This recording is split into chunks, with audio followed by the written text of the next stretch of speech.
It is 5:04 as we take a live look right now at Cleveland Hopkins Airport.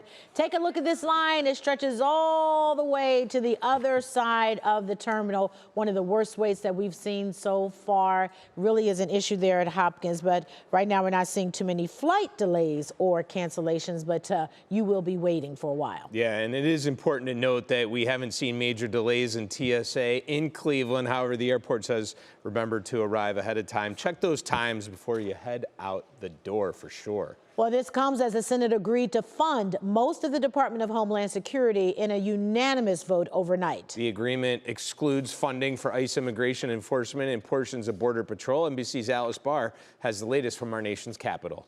Guys, the Majority Leader. Thank you, Mr. President. In a dramatic middle-of-the-night move, the Senate voting to fund the Department of Homeland Security, except for immigration enforcement under ICE. It passed unanimously after weeks of haggling, despite containing none of the ICE reforms Democrats had been holding out for. The two parties still pointing fingers. The Democrats just kept moving the goalposts. And today, they just walked away. This could have been accomplished weeks ago if Republicans hadn't stood in the way. The vote follows an announcement from President Trump that he would sign an order to immediately pay TSA workers after weeks without a paycheck during the partial government shutdown led to serious staffing shortages and the longest airport wait times on record.